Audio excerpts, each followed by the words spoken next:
Capítulo 9.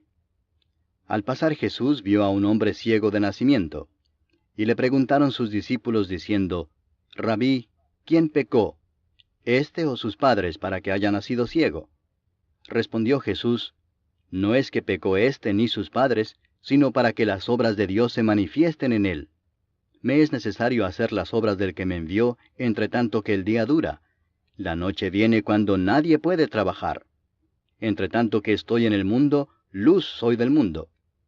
Dicho esto, escupió en tierra, e hizo lodo con la saliva, y untó con el lodo los ojos del ciego, y le dijo, Ve a lavarte en el estanque de Siloé, que traducido es, enviado. Fue entonces y se lavó y regresó viendo.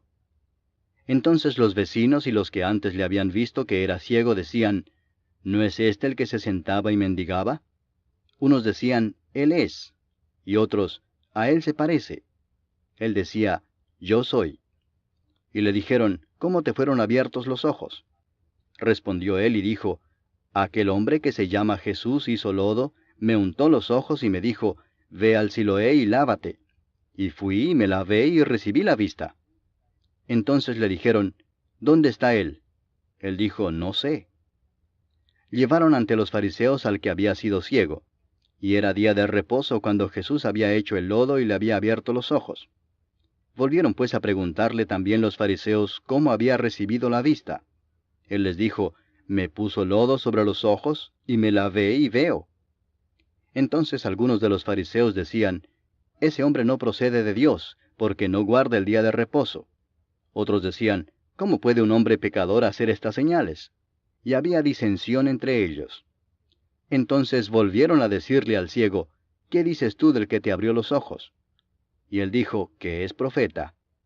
Pero los judíos no creían que él había sido ciego y que había recibido la vista, hasta que llamaron a los padres del que había recibido la vista y les preguntaron diciendo, ¿es este vuestro hijo, el que vosotros decís que nació ciego? ¿Cómo pues ve ahora? Sus padres respondieron y les dijeron, sabemos que este es nuestro hijo y que nació ciego, pero cómo ve ahora no lo sabemos, o quién le haya abierto los ojos, nosotros tampoco lo sabemos. ¿Edad tiene? Preguntadle a él. Él hablará por sí mismo. Esto dijeron sus padres porque tenían miedo de los judíos, por cuanto los judíos ya habían acordado que si alguno confesase que Jesús era el Mesías, fuera expulsado de la sinagoga. Por eso dijeron sus padres, ¿edad tiene? Preguntadle a él. Entonces volvieron a llamar al hombre que había sido ciego y le dijeron, da gloria a Dios, nosotros sabemos que ese hombre es pecador. Entonces él respondió y dijo, si es pecador no lo sé. Una cosa sé, que habiendo yo sido ciego, ahora veo. Le volvieron a decir, ¿qué te hizo? ¿Cómo te abrió los ojos? Él les respondió, ya os lo he dicho y no habéis querido oír. ¿Por qué lo queréis oír otra vez? ¿Queréis también vosotros haceros sus discípulos? Y le injuriaron y dijeron, tú eres su discípulo, pero nosotros discípulos de Moisés somos. Nosotros sabemos que Dios ha hablado a Moisés, pero respecto a ese no sabemos de dónde sea. Respondió el hombre y les dijo, pues esto es lo maravilloso, que vosotros no sepáis de dónde sea, y a mí me abrió los ojos. Y sabemos que Dios no oye a los pecadores, pero si alguno es temeroso de Dios y hace su voluntad, a ese oye. Desde el principio no se ha oído decir que alguno abriese los ojos a uno que nació ciego. Si éste no viniera de Dios, nada podría hacer. Respondieron y le dijeron, tú naciste del todo en pecado, ¿y nos enseñas a nosotros? Y le expulsaron. Oyó Jesús que le habían expulsado y hallándole le dijo, ¿crees tú en el Hijo de Dios? Respondió él y dijo, ¿quién es, Señor, para que crea en él? Le dijo Jesús, pues le has visto, y el que habla contigo, él es. Y él dijo, creo, Señor, y le adoró. Dijo Jesús, para juicio he venido yo a este mundo, para que los que no ven, vean, y los que ven sean cegados. Entonces algunos de los fariseos que estaban con él, al oír esto, le dijeron, ¿acaso nosotros somos también ciegos? Jesús les respondió, si fuerais ciegos, no tendríais pecado. Mas ahora porque decís, vemos, vuestro pecado permanece. Capítulo 13. He aquí que un varón de Dios, por palabra de Jehová, vino de Judá a Betel, y estando Jeroboam junto al altar para quemar incienso, aquel clamó contra el altar por palabra de Jehová y dijo, Altar, altar, así ha dicho Jehová. He aquí que a la casa de David nacerá un hijo llamado Josías, el cual sacrificará sobre ti a los sacerdotes de los lugares altos, que queman sobre ti incienso, y sobre ti quemarán huesos de hombres.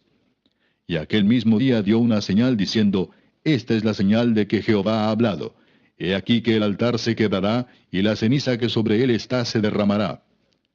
Cuando el rey Jeroboam oyó la palabra del varón de Dios, que había clamado contra el altar de Betel, extendiendo su mano desde el altar dijo, Prendedle. Mas la mano que había extendido contra él se le secó, y no la pudo enderezar. Y el altar se rompió y se derramó la ceniza del altar, conforme a la señal que el varón de Dios había dado por palabra de Jehová. Entonces respondiendo el rey, dijo al varón de Dios, Te pido que ruegues ante la presencia de Jehová tu Dios, y ores por mí, para que mi mano me sea restaurada. Y el varón de Dios oró a Jehová, y la mano del rey se le restauró, y quedó como era antes. Y el rey dijo al varón de Dios, Ven conmigo a casa y comerás, y yo te daré un presente. Pero el varón de Dios dijo al rey, Aunque me dieras la mitad de tu casa, no iría contigo, ni comería pan, ni bebería agua en este lugar. Porque así me está ordenado por palabra de Jehová, diciendo, No comas pan, ni bebas agua, ni regreses por el camino que fueres. Regresó pues por otro camino, y no volvió por el camino por donde había venido a Betel. Moraba entonces en Betel un viejo profeta, al cual vino su hijo y le contó todo lo que el varón de Dios había hecho aquel día en Betel. Le contaron también a su padre las palabras que había hablado al rey. Y su padre les dijo, ¿Por qué camino se fue? Y sus hijos le mostraron el camino por donde había regresado el varón de Dios que había venido de Judá. Y él dijo a sus hijos, Ensilladme el asno. Y ellos le ensillaron el asno, y él lo montó. Y yendo tras el varón de Dios, le halló sentado debajo de una encina, y le dijo, ¿Eres tú el varón de Dios que vino de Judá? Él dijo, Yo soy. Entonces le dijo, Ven conmigo a casa y come pan. Mas él respondió, No podré volver contigo, ni iré contigo, ni tampoco comeré pan, ni beberé agua contigo en este lugar. Porque por palabra de Dios me ha sido dicho, No comas pan ni bebas agua allí, ni regreses por el camino por donde fueres. Y el otro le dijo, mintiéndole, Yo también soy profeta como tú, y un ángel me ha hablado por palabra de Jehová, diciendo, Tráele contigo a tu casa para que coma pan y beba agua. Entonces volvió con él, y comió pan en su casa y bebió agua. Y aconteció que estando ellos en la mesa, vino palabra de Jehová al profeta que le había hecho volver. Y clamó al varón de Dios que había venido de Judá, diciendo, Así dijo Jehová, por cuanto has sido rebelde al mandato de Jehová, y no guardaste el mandamiento que Jehová tu Dios te había prescrito, sino que volviste y comiste pan y bebiste agua en el lugar donde Jehová te había dicho que no comieses pan ni bebieses agua, no entrará tu cuerpo en el sepulcro de tus padres. Cuando había comido pan y bebido, el que le había hecho volver le ensilló el asno. Y yéndose, le topó un león en el camino y le mató. Y su cuerpo estaba echado en el camino, y el asno junto a él, y el león también junto al cuerpo. Y he aquí unos que pasaban y vieron el cuerpo que estaba echado en el camino, y el león que estaba junto al cuerpo. Y vinieron y lo dijeron en la ciudad donde el viejo profeta habitaba. Oyéndolo el profeta que le había hecho volver del camino, dijo, El varón de Dios es, que fue rebelde al mandato de Jehová. Por tanto, Jehová le ha entregado al león, que le ha quebrantado y matado, conforme a la palabra de Jehová que él le dijo. Y habló a sus hijos y les dijo, Ensilladme un asno. Y ellos se lo ensillaron. Y él fue y halló el cuerpo tendido en el camino, y el asno y el león que estaban junto al cuerpo. El león no había comido el cuerpo, ni dañado al asno. Entonces tomó el profeta el cuerpo del varón de Dios, y lo puso sobre el asno y se lo llevó. Y el profeta viejo vino a la ciudad para endecharle y enterrarle. Y puso el cuerpo en su sepulcro, y le endecharon diciendo, Ay, hermano mío. Y después que le hubieron enterrado, habló a sus hijos diciendo, Cuando yo muera, enterradme en el sepulcro en que está sepultado el varón de Dios. Poned mis huesos junto a los suyos. Porque sin duda vendrá lo que él dijo a voces por palabra de Jehová contra el altar que está en Betel, y contra todas las casas de los lugares altos que están en las ciudades de Samaria. Con todo esto, no se apartó Jeroboam de su mal camino, sino que volvió a hacer sacerdotes de los lugares altos de entre el pueblo, y a quien quería lo consagraba para que fuese de los sacerdotes de los lugares altos. Y esto fue causa de pecado a la casa de Jeroboam, por lo cual fue cortada y raída de sobre